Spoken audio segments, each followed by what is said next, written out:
Namaskar, good evening, Mr. Gaffer, motivational speaker, business course of Northeast.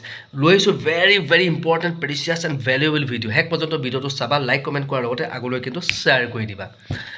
আজিৰ টপিকটো হৈছে time management. What is time management? কি হয় time management? Time management এটা skill হয়, এটা আৰ্ট হয়। ইয়াক আমি শিকাটো বহুতেই দৰকাৰ। যদি আমাৰ জীৱনটো সুন্দৰভাৱে পৰিচালিত হোৱাটো বিচাৰিছোঁ, তেতিয়াহ'লে সময় পৰিচালনা কৰিবলৈ শিকি লোৱা। যিদিনাখন তুমি টাইম মেনেজ কৰিবলৈ শিকিবা, সেইদিনাখনৰ পৰা তুমি তোমাৰ জীৱনটোক মেনেজ কৰিবলৈ শিকিবা।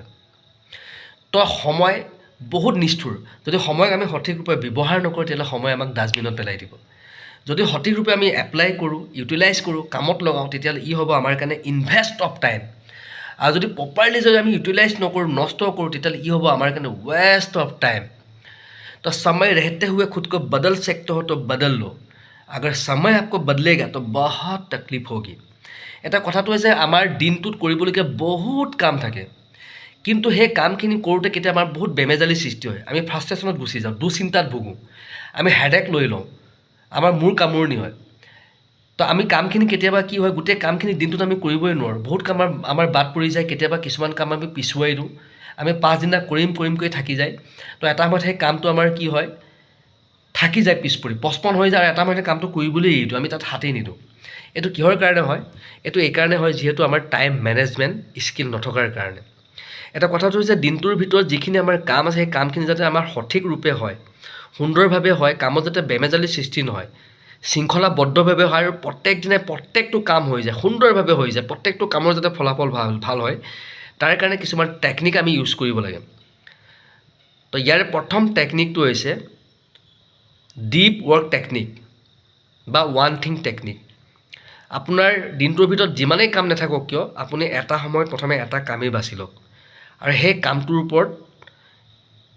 ওপৰত কাম কৰা আৰম্ভ কৰি দিওঁ। আৰু যেতিয়ালৈকে সেই কামটো শেষ নহয়, তেতিয়ালৈকে কিন্তু অন্য এটা কামত হাত নিদিব। ইয়াকে ওৱান থিং টেকনিক বুলিও কোৱা হয়।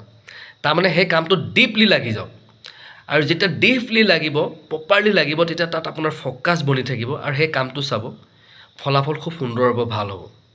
আৰু তেতিয়া এই ধৰণে আপুনি ইটোৰ পিছত সিটো কাম, সিটোৰ পিছত সিটো কাম কৰি যাওক। আনটো হৈছে কি টাইম বক্সিং, অৰ্থাৎ টাইম বক্স কৰিব লাগিব। মই এটা কাম কিমান সময় কৰিম, তাৰ কাৰণে সময় মই ঠিক কৰি ল'ব লাগিব, আৰু সেই সময়ত সেই কামটো কৰিম, আৰু সেই সিমানখিনি সময়ে কাম কৰিম।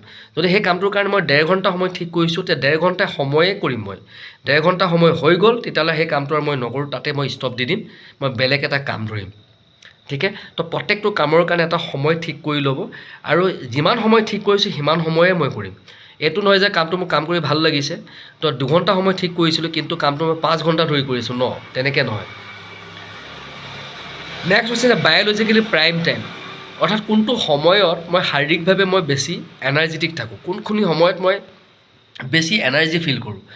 তো গোটেই দিনটোৰ ভিতৰত যিটো সময়ত মই বেছি এনাৰ্জি ফিল কৰোঁ, বেছি মই ফ্ৰেছ ফিল কৰোঁ, যিখিনি সময়ত মোৰ বেছি উদ্যম থাকে, সেইখিনি সময়ত মই আটাইতকৈ টান কামটো কৰিম।